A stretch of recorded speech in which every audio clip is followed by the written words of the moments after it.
Welcome to Fireside Breakdowns. I'm John. And I'm Robin. Together, we research and break down complex and even controversial topics facing our society. We always aim to bring you honest analysis backed by research, to skew our bias towards what can be factually supported, and to make it clear when we're giving our opinion versus speaking about actual research. We're human. We have blind spots and biases, and they will show through. However, our goal isn't to convince you to see things our way. We want to build a foundational understanding of these complicated topics so that we can address them together. We talk about some pretty heavy stuff on this show, and we tackle topics that might feel polarizing. But we do that because we have an important goal in mind. We want to change the way that people have hard conversations. And we think that we can do that using research and discussion to create common understanding. And since you're here, we hope that you want the same thing. So we suggest getting comfortable and maybe having a good drink on hand as we work through this stuff. Welcome to our fireside. Dance jam. I don't know how Dance to. chance, dance chance. But it's a marvelous night for a moon dance with the stars up above in your eyes. A fantabulous night to make romance neath the cover of October skies. Dun, dun, ba, dun, dun, dun, dun. Okay. I have had that song stuck in my head for so long, but not the Doors version, or not the. It's not the Doors. Is it the Doors? I can't remember. Not this version. The Joaquin Phoenix version from August Rush. Ah, I only ever have the Michael Bublé version stuck in my head. I don't think I've heard that one. What? What? It's the Yeah, I only haven't one heard that I've one. ever heard. That's crazy. Oh, you should look up the Joaquin Phoenix Oh, one. I'm Or gonna it's have to. probably not even him singing, but um, August Rush. That's a deep cut right I do there. like Aug, August Rush. It was a great movie. I believe I cried. I don't know. That was a Yeah, while ago. it was a good one. Yeah, That was a crier. I have my seltzer water. I have a pear cider Oh, hey. because I there's no way actually, we're getting through this day or this topic without a drink. yeah. So, or this week. I mean, really, frankly. Hmm. So, this week's topic, we are, well, this is our episode 3 in a series, An Unholy Convergence, where we're trying to untangle how white nationalism, evangelical Christianity, and Trumpism became so enmeshed with one another. And in the first episode, we talked about the listener question that inspired this series, and we shared our experiences with the subject we're covering. In the second, we used primary sources to tell the story of American nationalism and how it came to carry the words white and Christian as part of its definition. And then this episode. And then this episode. And before we get into it and start making people mad, please know that the goal of this episode is to paint a picture of what the Trump voter base looked like based on research, not how we feel about each other, and to talk through the constellation of concerns that basically led them to believe that he was their best advocate. Our goal is to get to the end of this episode with a clear understanding of especially why the evangelical voting bloc turned out so hard for Donald Trump in 2016 and in 2020, and then to set the stage for next week's conversation about just how he won and held their vote. Especially vexing, I think, that topic of how he won the evangelical vote. It's something that it was like the core of the question at hand, from our listener is how. I don't get it because it doesn't seem to align with what I was taught in the church. And then just the greater frustration of how that's sort of snowballed into the general resistance to authority that I think we've been Mm-hmm. seeing from the evangelical side of America. It showed showed up during COVID. I guess we're still in COVID. I talked about During peak COVID, during peak peak COVID. regulation.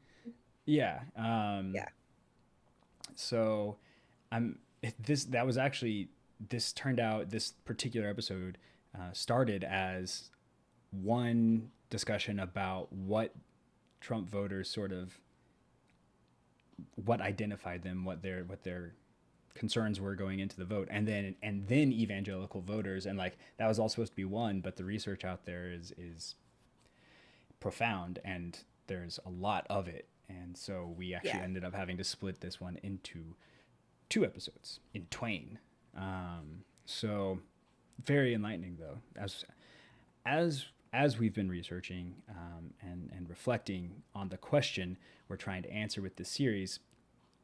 It has, I think, become more and more obvious that the allegiance between Donald Trump and evangelical voters it's not the result of some overt logical cause and effect process. There's a lot going on under the surface there. It's more like a recipe. It's a little bit of this, a little bit of that. One thing interacts with another thing to create a third thing that's completely different than the 2 things that interacted prior. And then we have a reaction. Yeah. If we're going to understand exactly how we ended up with this crazy casserole, we have to approach it the way that we would any other recipe. And so what do we find at the beginning of any recipe? A long and drawn out story about the author's childhood with some sort of like Hallmark-esque filtered story about a warm morning in a heavy snowfall in the middle of winter, and a dog. Definitely have a dog somewhere in there. Unfortunately, you are way too right about that. That's too accurate for my own comfort. But usually after you've made it through the apple orchard and making fresh the star eyes, you do eventually get to an ingredients list. And that's where we're going to start. So we'll take a look at what the evangelical voter base was made of in 2016. Okay. Oh boy. We're about to step in it. We know it. We know. Everyone's going to be mad. If you feel personally attacked by anything that comes out within the next 40 minutes or so, just know that it is not directed specifically at you. And if you are upset about it, maybe start asking why, and not just blaming us for being hateful people. We're not. Yeah. This is just sort of like what the research has indicated. So we'll start with the basics. Easy peasy. Exactly. In 2016, somewhere around 75% of evangelical Protestants in the United States were white. About half of them lived in the South, and another quarter lived in the Midwest. And on the whole, they were slightly less likely to have a college degree than the average American. Right. This may seem fairly common sense to some, but we really want to pause and make a point here. Part of what drives this particular brand of voters that supported Trump is the perception of losing status in society. There are a lot of layers to what that means, but one of the most basic effects here is that there's an inbuilt resentment toward the white, Christian, and uneducated summary of a voter. The natural response to being identified like this is that it feels like other people are looking down on you for those reasons. Just to be clear, we on this show don't think that the lack of a college degree makes anyone uneducated, or that any of these factors make anyone less than. That's not what we do here. A college degree, well, we talked about it last week. A lot of times a college degree is just a very, very expensive way to say, hey, I'd really like to do this job. Yeah. But often these descriptors are paired with coverage of ideas or beliefs that's being cast in a negative light. I mean, the very nature of this series feels pretty negative if you belong to that group. Why did you vote for the guy who nearly tore down this country, you white, Christian, non-college educated people? Yeah, so just to be painfully clear, we're not saying that belonging to this group or any of the groups we're about to mention automatically is negative, or that these factors are what directly drove the decision-making process for these voters. That would be crazy and reductive. It's really kind of in the same vein as saying black folks are more criminal and violent, or Mexicans are lazy. I won't go so far as to say it's reverse racism, because that's a problematic phrase to begin with, but it's inaccurate to paint with these broad strokes, and it is inaccurate at best. At worst, it is harmful and damaging to our society and to people. So these descriptors, they're really just bare bones. It's hard to make any inferences about what characteristics the voter base had that engendered them to Trump based solely on those three sort of descriptors there. We need to focus in a little bit. Yeah. And thankfully, there was a significant amount of research done after the 2016 election. So many people were so shocked by what happened that they decided that they needed to get to work figuring it out. So thankfully, that gives us a lot more to work with here. For example, we can start by looking at one of the largest voting populations that came out for Trump and then narrowing down within that group. In that election, best estimates show that 77 to 81% of evangelical voters cast their ballots for Trump. That means that we can look at the demographics of those voters to get a good idea of what the average evangelical voter looked like at that time.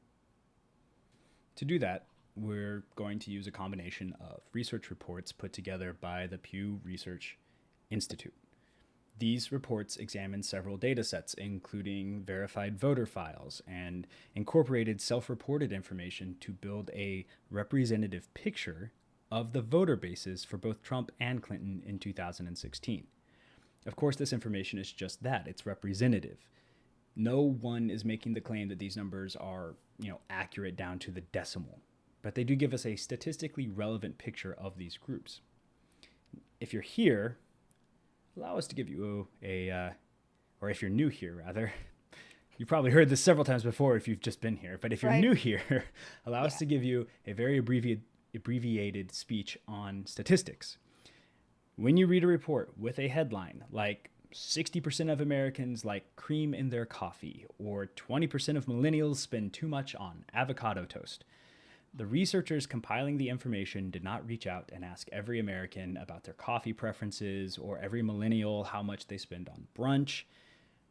Frankly, spending anything on avocado toast is a waste of money. There are much better ways to eat avocado. Those reports are using representative data from a smaller population to draw conclusions about larger groups. Yeah. And when the research being done is good, specific steps are taken to ensure that the representative group matches the bigger group as closely as possible. There are checks in place to make sure that enough information is included and that factors that could skew the data are controlled for. These checks include things like making sure that the study group is large enough to actually draw general trends from. A study with 10 people in the group probably isn't going to represent the general population of the nation very well. It also means that the group is diverse enough to represent the larger population. If all the people in your study are, say, from Texas, then they probably won't reflect how people in New York would think or act.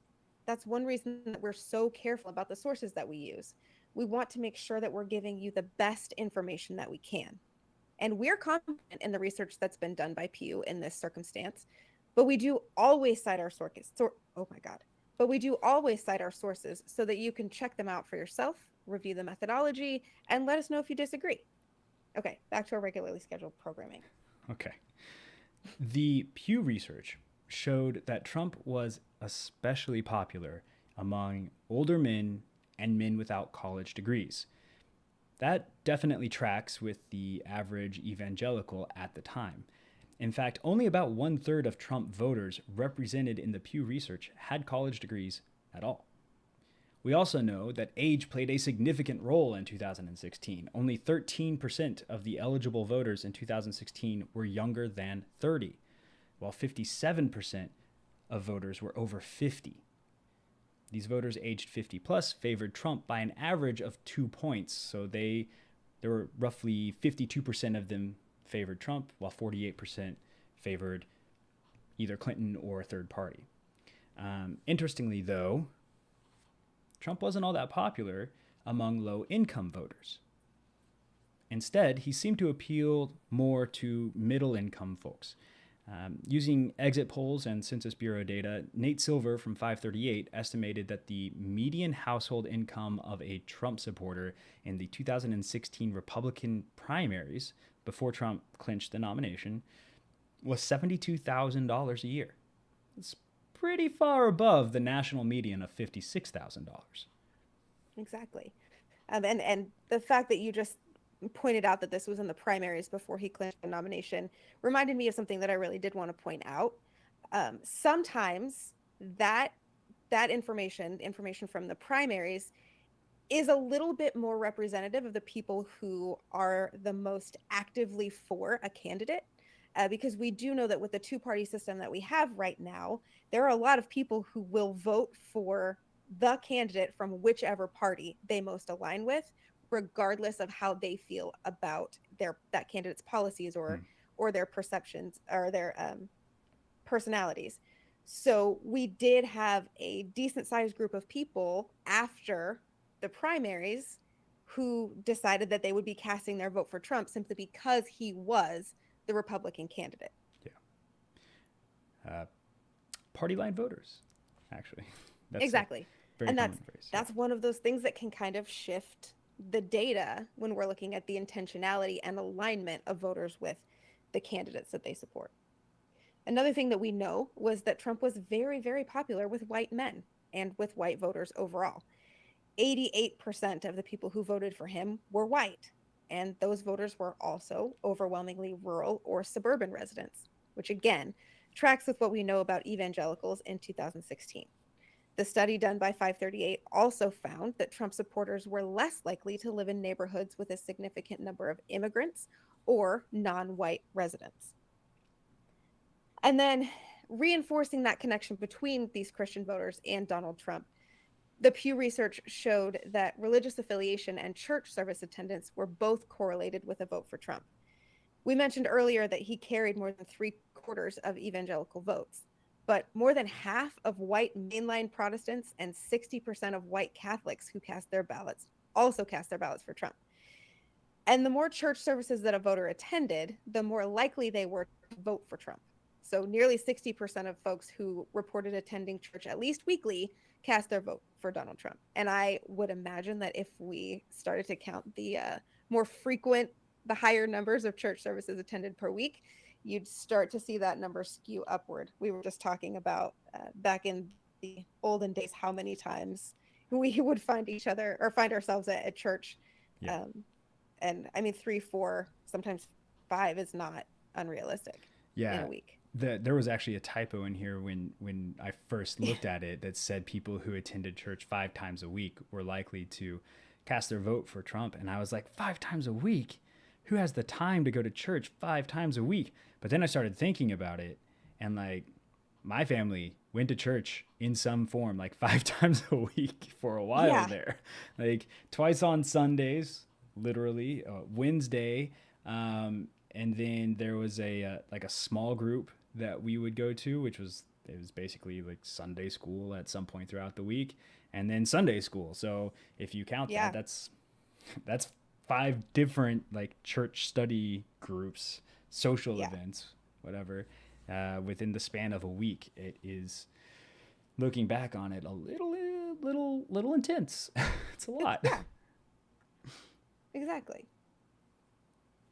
So, so what do we know at this point, talking about this information, besides that, besides the people who voted for Trump were white and Christian and didn't have a college degree? Well, first, they tended to be older Americans. Second, they largely did not dwell in cities. And third, not only were they Christian, but they were relatively highly religious if you take church attendance as a measure of religiosity, right? Right. Not every churchgoer attends every week. It was like a standing joke when I went to church, was, the people who only attended on Easter or, holidays or something like that. So Right. if you go weekly, you're actually kind of above average for church attendance Yeah. nationally. So the picture, when you take all of that into consideration, it begins to come into a bit clearer focus, right? But all of this demographic information is nothing but numbers, really, unless we dig even farther into what was happening with these older, white, non-urban Christian folk who without college degrees at the time, which seems like it should be relatively small if you have all of those Yeah. filters on, but it's not. It's a massive part of the country. And it turns out there was a lot going on in that base. They were definitely not a monolith, which I am sure is absolutely shocking. Oh yeah. Yes, very surprising. Shocked. A Shooketh, if 2017 you will. paper by researcher Emily Eskins outlined 5 different types of Trump voters who showed up during the 2016 election cycle. Some of these, like the anti elites and disengaged voters, seem to cast a vote for Trump almost on the flip of a coin.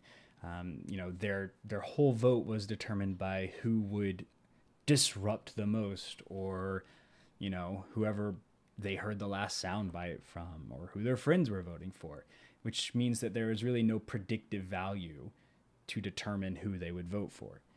They didn't really telegraph many strong opinions that aligned with the Trump platform. They just seemed tired of the status quo. Yeah. They liked a candidate who would stand up to the media, whether that's Jorge Ramos or Megyn Kelly. They didn't care which media you were standing up to, because that group of people didn't feel like the reporters or the media gave them a fair shake either. They were drawn to a candidate that hailed from outside the Beltway, which is to say, not from the Washington, D.C. area, even though Trump's hometown was the elitist island of Manhattan, Right? because they think that the Washington establishment has abandoned them. And they appreciated someone who made no apology for using politically incorrect rhetoric, even if that meant a bit of profanity or misogyny, because this group of people also felt like society is growing increasingly intolerant of many of their sentiments too. Which, when I read this, when I got to this research, it was very strange to me because I live in the Beltway now, so I'm apparently an elitist. So, take my opinion with a grain of salt. No, it was weird to me because I don't I don't ever remember feeling like Washington cared about me. So I don't Yeah. understand, like, so it was weird to me to read about people who felt like they were abandoned by DC, because at least in Springfield, Missouri, DC was never for us. It was never on our side. Does that track? Right. Yeah, like I don't remember ever being taught that like the government or the politicians are here for you, but I feel like there is an older group of Americans, maybe the folks who are on the older side of Gen X or um, a little bit older than that they were kind of taught that the government was their advocate. Your politician, your senator, your congressperson, your representative is your advocate. They speak for you. It's really And so, interesting. yeah, I was kind of kind of like golden always age. I was kind of taught. Now, mind you, this only ever came up whenever the person that I was not necessarily voted for, because I wasn't highly politically active until later on in my life. I wasn't politically involved. I shouldn't say I'm politically active. That's not quite correct. Um, Right. but I remember whenever I would express something like frustration or disappointment with whatever a politician in DC had done, I was pretty much explicitly taught that it doesn't really matter, because what goes on in DC doesn't really impact your life here. Like, it's not a big deal. Like, don't worry about it.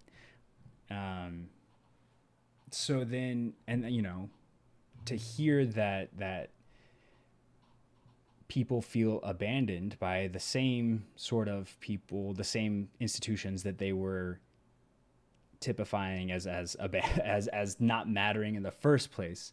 It's one of those, what do they call it? I always think of mental schism, but that's not quite right. I hate Cognitive when I go up on dissonance. this word. Cognitive It's not your. dissonance. Yes, thank Okay. you. Yeah. Yes, Mm-hmm. it's one of those cognitive dissonance areas that is really, really interesting to me. Your politician doesn't matter, but at the same time, they abandon us. It doesn't matter if they're Democrat or Republican. All politicians are the same, but all Democrats are evil, right? Right. this is that cognitive dissonance that is really, I would say it's probably the deepest undercurrent of all. This is just opinion, but of all Trump voters, because I feel like at some level a Trump vote was a protest vote as well, Mm-hmm. Yeah. for almost And everybody. well, and that's something that that Emily Ekins, however you say it, um, pointed out in her paper, is that there were a lot of people who, I think, as she put it, held their nose and voted for Trump Mm. just so that they didn't have to say they voted for Clinton. Oh yeah, for sure. And it makes me wonder. I'm interested to see if he runs again for the 2024 election.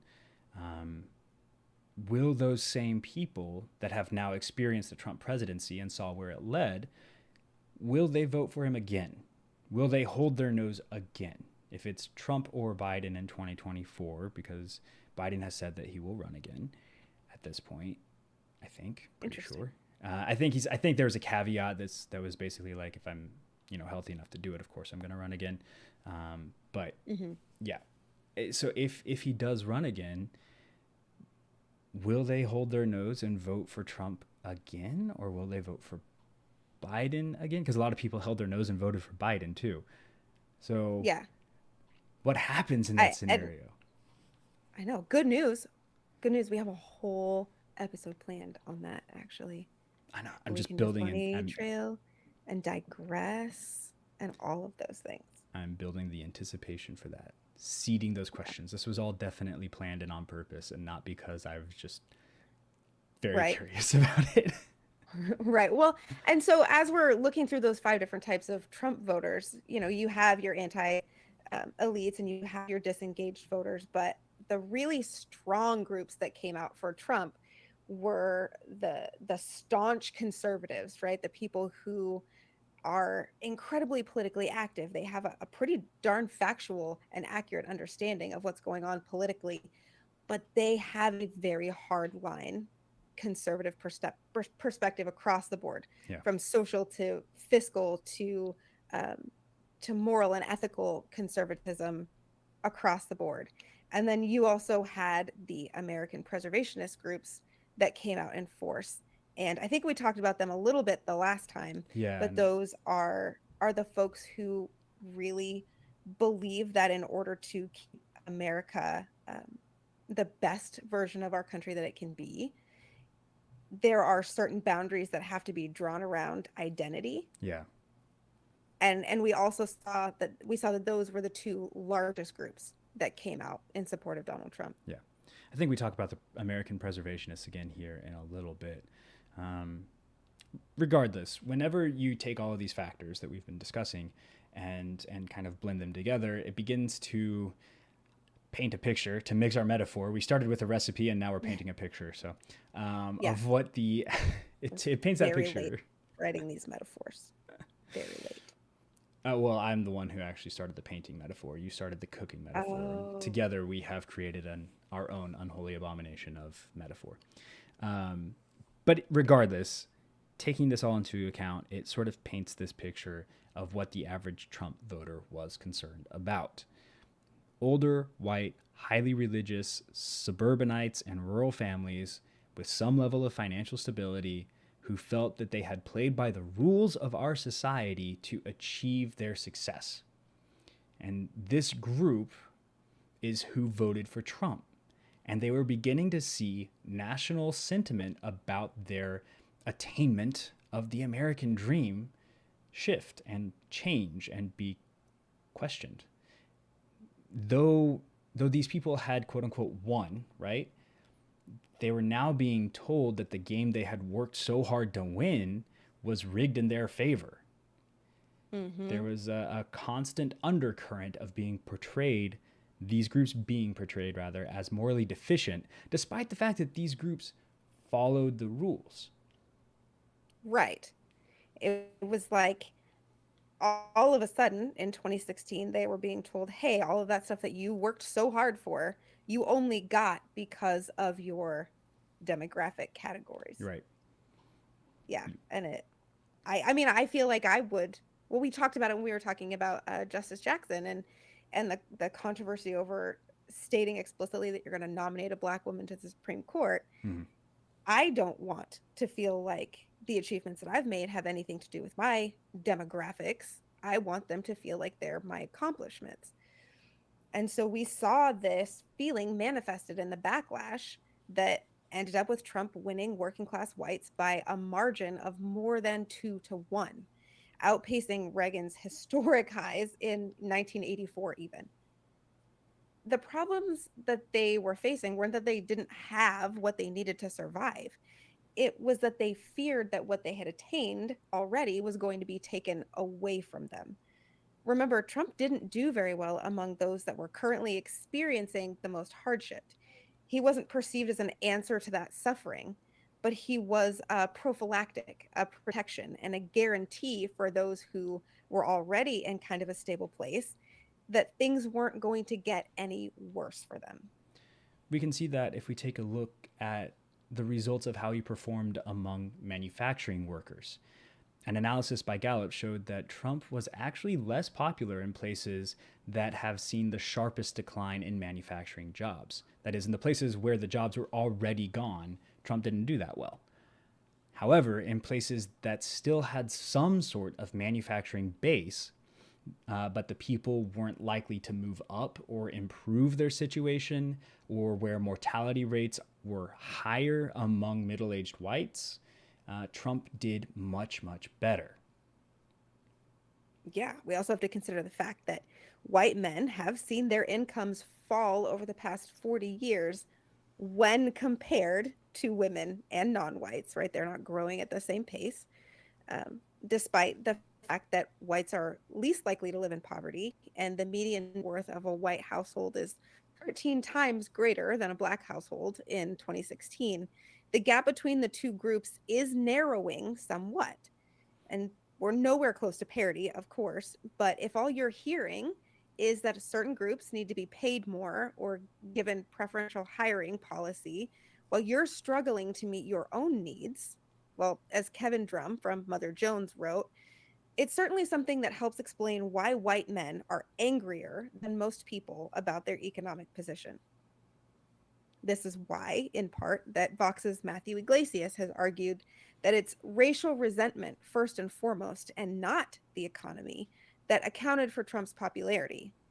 That's why, to quote, Trump voters say they're upset about needing to press one for English.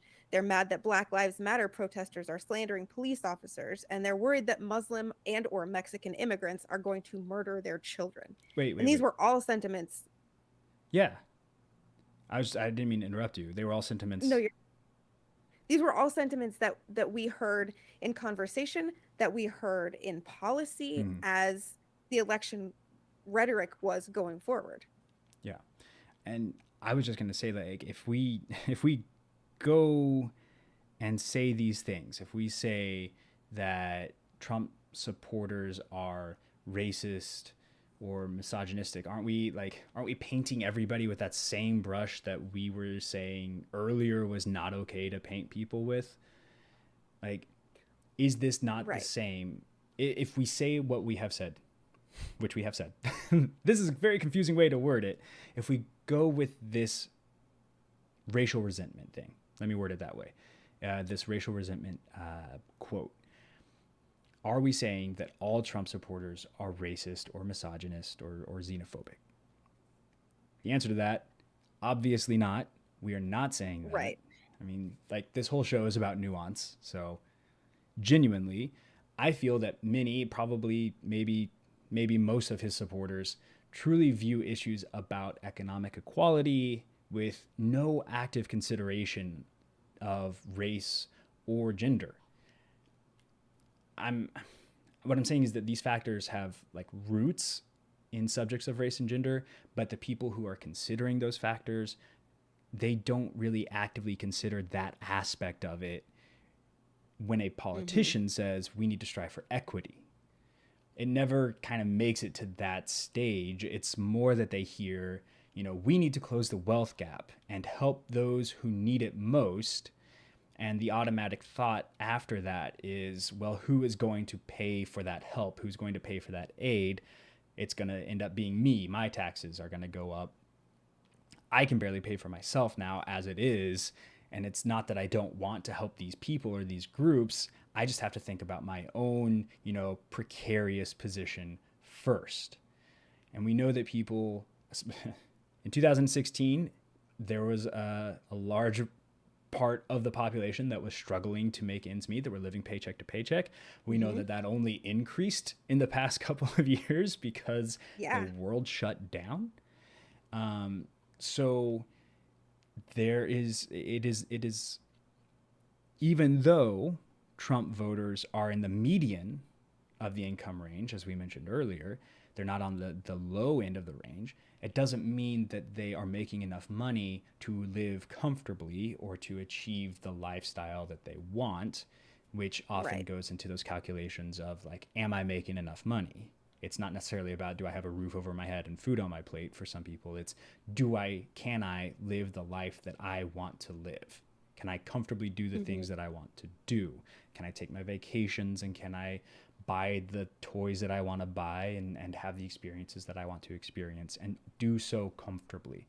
And if you can't, and then somebody comes along and says, I'm going to take more of your paycheck in order to fund these programs to help these other people who don't even have a roof over their head, it hurts. It hurts. Yeah. As Howard Rosenthal of the New York Times wrote, redistribution is not win-win. Identity politics is a matter of social justice that has limited economic benefits for white males. If you're white and male and struggling, but the conversation is about minorities or women, you feel like your own needs are being ignored at best. At best, you feel like you're being ignored or forgotten about. At worst, you feel targeted. You hear all of this talk about how the white male has privilege and how we need to help minorities that are struggling, or women who don't have paycheck parity, if you will. And you're thinking to yourself the whole time, well, yeah, but I can't provide for my family either. So what the hell? Trump played on that. His campaign played on that thought process. He knew what he was doing when he began this promise of turning back the clock and making America great again. We'll go back to a time when a man could support his family on a single income. Not that that was ever explicitly stated, but I think that's the sort of halcyon dream. That's the callback. Yeah, that's the callback that was being evoked, right? The brain sort of, like, when you hear that, just it very pleasantly like elides any recognition of the idea that these times took advantage of huge swaths of the American population to make that possible. Like who doesn't want to imagine a society in which they feel respected and valued, where the work that they do is enough and they can provide for themselves and their families? Like, nobody doesn't want to imagine that. Right. It seems, though, like when you phrase it like that, it seems like the people who feel this way, the white males in particular who supported Trump, can't really see past the end of their own nose, though, because they want this recognition, they want this comfort, they want this respect, but they can't sort of understand that they want to, in the way that they have voted, or their resistance to certain ideas, they are preventing other people from getting those same things. And the math becomes, if those people get those same things, they're taking it from me. Yeah, and that's kind of where we get into this question of, like, is this active racial resentment? Is it active misogyny? Or is it an egocentric focus on preserving what you have, regardless of the cost to someone else? And I mean, researchers have been trying to figure that out for going on 5 years now, right? Probably much longer than that. Yes. I would not be surprised. In the context of this particular voter base, they've been trying to figure that out. Good point, yes. But so once we're here, once we have all of these factors considered, it isn't difficult to expand our logic to the other popular talking points of the Trump campaign. Since Trump's victory in 2016, scholars have defined 5 key factors that defined his influence. They were white working class economic anxieties, misogyny, anti Black prejudice, fear of Islamic terrorism, and xenophobia. Again, we are not saying that all Trump voters were misogynistic, racist, xenophobic people. So don't take that idea away. What we are saying is that those are the key themes, the key campaign narratives where he seemed to gain the most traction. Yeah. To summarize, right? The people who could most easily picture themselves losing what they still had in order to support social justice viewed Trump as a way to hold on to their lives and protect them from the grasping hands of the others. People on the right tend to focus on the economic anxiety explanation for Trump's popularity, while people on the left tend to focus on the misogynistic, racist, xenophobic explanation for Trump's popularity. And I think that perhaps neither one of these are right. And I, in fact, think both explanations are very detrimental to our society if we adhere strictly to one or the other. To me and to the way I read what we have, gathered in our research for this episode, it seems that the truth is more intertwined, more complex than a straightforward explanation either way. Shocking. Shocking. We know. Yeah. Shocking. Us? Shocking. Nuanced? What? Never. Gasp. Exactly. So let's talk for a second about why we're focusing on white evangelicals, because we just told you a little while ago that there's this whole demographic group of people who voted for Trump.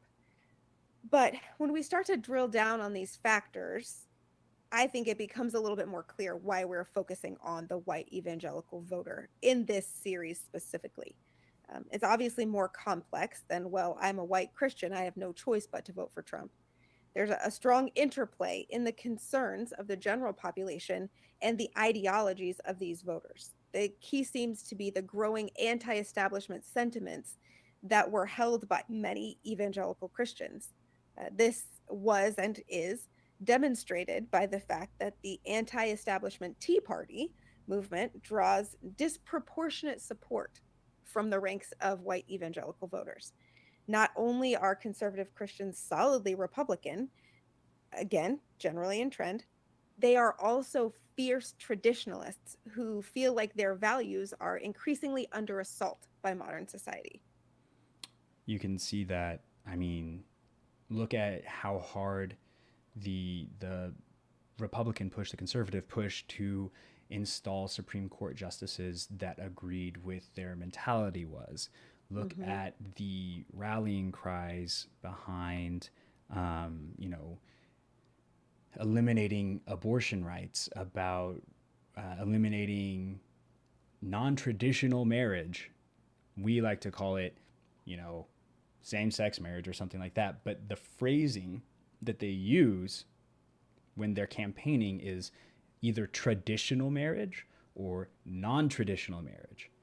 A traditional marriage is between biblical marriage. Or biblical marriage, right? It's between a man and a woman. Biblical marriage between a man and a woman and sanctified by God.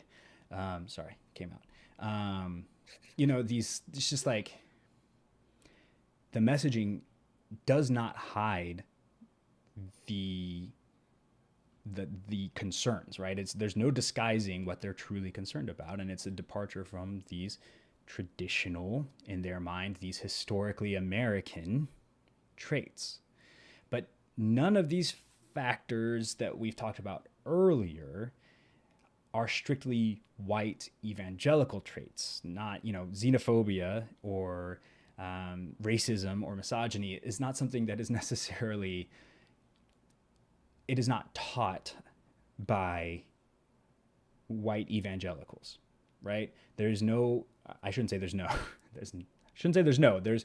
very few white evangelical leaders are saying to reject the foreigner, are saying to be scared of the other in explicit Mm-hmm. terms, right? The messages aren't like that. Um, but think about when we defined Christian nationalism a couple weeks ago. The idea is that we are inherently a Christian nation, and that idea, by definition, overlaps very heavily with those five keys that we discussed a little earlier in this episode, and sometimes directly overlaps. So, we can't be a Christian nation if we have a bunch of Muslims running the place, or, women are subservient to men and therefore pay equity isn't necessary. Women. I believe that the word that you're looking for that is much more politically correct and acceptable is complementary. Complementarianism. I can barely even say it because it feels like such bullshit to me. But we were created for different things. So Oh, women do not need pay equity because they were created to manage the home. But yeah, we don't call it subservience anymore. We call it oh, complementarianism. okay. Well, at the church I grew up in, the phrase subservient was explicitly used. So, Oh my yeah. god. My bad. I haven't been to a sermon in a hot minute. So, for what Yeah. might be apparent reasons. Yeah. Anywho. Yeah. Right. So if you recall Democracy Fund survey that we talked about a couple of weeks ago, that's the paper where we nope, just kidding. So if you'll recall Democracy Fund's survey, which we talked about a couple of weeks ago, asking how important legal, behavioral, and immutable characteristics are for being an American. It resulted in agreement among participants that citizenship and respect for American institutions mattered, but a significant portion of the group, this is where we see that overlap with the American preservationists, also thought that locational, cultural, and ethnic definitions were comparatively very important for being an American.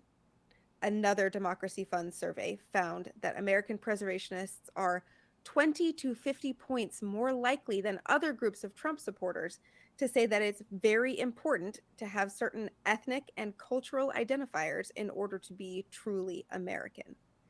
The factors that American preservationists value are being born here, having lived in America for most of one's life, being Christian, and being of European descent. This isn't a small set of Trump voters either. 20% of the people who voted for Trump are still probably American preservationists. And all Trump voters seem to be united in favoring at least a temporary ban on Muslim immigration. So the ideals that drive Trump's campaign overlapped heavily with ideals behind Christian nationalism. However, this was something very interesting I found. Something strange happens whenever we consider Christian nationalism in comparison to those independent ideas behind it that sort of form what Christian nationalism is. Data from a national probability sample of Americans surveyed soon after the 2016 election showed that greater adherence to Christian nationalist ideology was a very good predictor of whether someone would vote for Trump. This, in and of itself, not really a surprise. What is surprising is that even after removing the influences of those other factors that we talked about, like economic dissatisfaction or sexism, anti-black prejudice, anti-Muslim refugee attitudes, anti-immigrant. Good grief, that was a weird emphasis.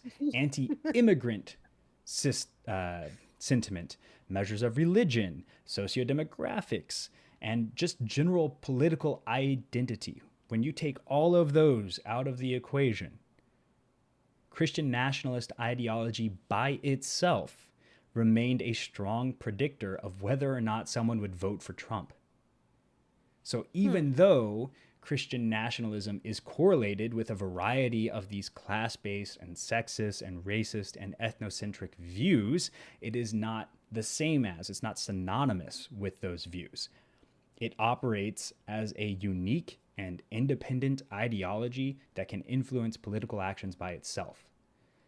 using this white and Christian nationalism ideology in a campaign kind of looks like calling for a defense of mythological narratives about America's distinctively Christian heritage and future. Sounds a little familiar. Mm.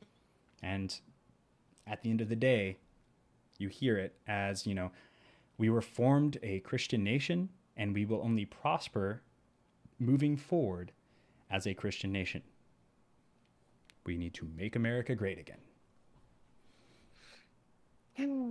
Man, that's a great segue into next week's topic, which is just how on earth did this man who seems to stand in opposition to everything we know evangelical Christianity to represent win and hold their allegiance for a very, very large number of years. But you know what else is a great segue? What's a great segue? This is a great segue. This segue, bam, nailed it. Right into, if you like what we do here, or if you really hate what we do here, you can let us know on our website, firesidebreakdowns.com. There's a little box that you can send us a message and we'll see it and we'll be like, oh, cool message, bro. We just got one from a good buddy Ellis this last week, and thank you, Ellis. And we'll see whatever you send us. Very exciting. You can also find links to our social medias. You can find all of the research that we've done for each episode, basically the script for every show. You can find all of our past shows, and second most importantly, you can find the link to our Patreon. If you like that, if you like what we do, you can throw some bucks our way, and we officially have backup to do all of the cool things that we want to do with our Patreon. So it would be great if you did that. Most importantly, though, leave us a review for the show. Do it. Don't wait for somebody else to do it. I promise you, they're not doing it. Leave a review. It's very, very helpful. All you. Yeah. So, that said, do we have some good news to talk about? We have some good news to talk about today. Awesome. Yeah. Hit me. So, something that we like to do here, because I'm anticipating that this series is probably going to attract some attention from folks who aren't regular listeners to the podcast. One of the things that we like to do around here is give you a piece of good news with every episode. And when there is a particular month of emphasis on the calendar and in the media, we like to try to align our good news with that. So the day that we are recording this is May 1st, and it is the first day of Asian and Pacific Islander Heritage Month in the United States. And so our good news for today has to do with that and the fact that TikTok, the hip and with it social media platform for the Gen Z, has decided to celebrate Asian and Pacific Islander Heritage Month in their own way by promoting and featuring API, that's the cool term for it now, I guess, API content creators through various live stream television shows and with the hashtag API Heritage. So if you are on the TikTok and you would like to see what's going on in the Asian Pacific Islander content creator community and participate in